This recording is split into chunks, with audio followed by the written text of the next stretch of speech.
মানে বিয়ের পর কি কপাল খুলছে? বিয়ের পরে কপাল খুলছে মানে বিয়ের পরে তো আর চাকরি ছেড়ে দিছে। আচ্ছা, বিয়ের পরে চাকরি ছেড়ে দিছে, চাকরি ছাড়ার পরে ওখানে ব্যবসা করছে।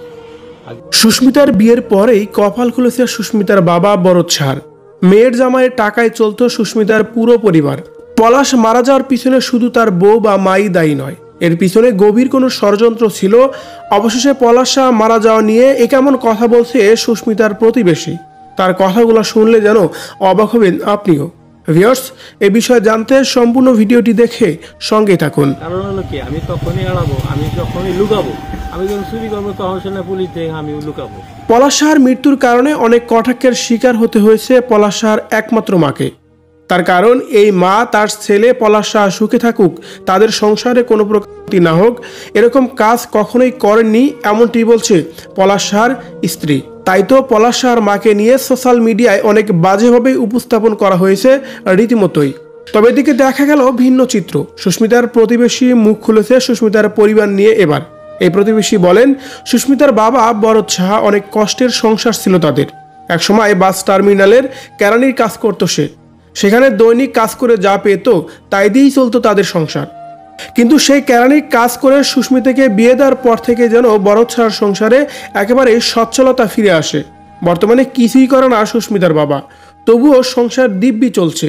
এখন সে কিছুই করে না, এখনো দোকানও নাই, চাকরিও মানে চাকরিও করে না, দোকানও করে না, দিব্যি চলতেছে আর কি। কোনো সমস্যা নেই তার সংসারে। তাহলে কি সুস্মিতার সংসারে অশান্তির কারণ এটাও একটা ছিল? এমনভাবে প্রশ্ন করা হচ্ছে যেন সোশ্যাল মিডিয়ায়। আর এই সময় প্রতিবেশী পলাশ সাহার আত্মহত্যা নিয়েও তিনি বলেন, একটা মানুষ কখন হত্যা করে?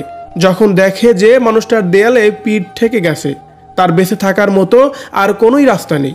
দেওয়াল পিঠ ঠেকে যায়, আমি আর বাঁচতেছি না, মানসিকভাবে একেবারে ভেঙে পড়েছে।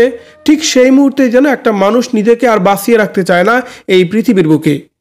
অন্যদিকে সুস্মিতার বাবা এবং কি তার পুরো পরিবার বর্তমানে কোনো সাংবাদিকদের সাথে কথা বলতে রাজি হচ্ছে না। এ সময় নিজেদেরকে সাংবাদিক থেকে একেবারে দূরে রাখার চেষ্টাই করছে সুস্মিতার পরিবার। কিন্তু কেন করছেন এমন কাজ? এমন প্রশ্নের জবাবে এই প্রতিবেশী বলেন, আমি তো অপরাধী না, তাহলে আমি কেন লুকাবো? নিজেকে নিয়ে কেন আত্মগোপনে যাব? নিজেদের দুর্বলতা তো কোনো কারণ নেই, তাহলে তারা কেন লুকালো? নিশ্চয়ই তাদের মধ্যে কোনো দুর্বলতা কাজ করছে, যে দুর্বলতা প্রকাশ পেলে কোনো সমস্যার জন্ম নিতে পারে নতুন করে। আমি তো অপরাধী না, তাহলে আমি লুকাবো কেন? নিজেরা আমি আত্মগোপন করার কারণটা, যার কারণেই নতুন করে তারা কোনো সাংবাদিকদের সাথে কথা বলতেই চাইছে না, এমনটি বলছে এই প্রতিবেশী। ভিউয়ার্স, এই প্রতিবেশীর কথাগুলোকে আপনি আসলে কিভাবে নিচ্ছেন? সুস্মিতার পরিবার নিয়ে যে কথাগুলো বলছেন তিনি, এই বিষয়গুলো নিয়ে যদি আপনার কোনো মতামত থেকে থাকে কমেন্ট করে জানিয়ে দিন কমেন্ট বক্সে।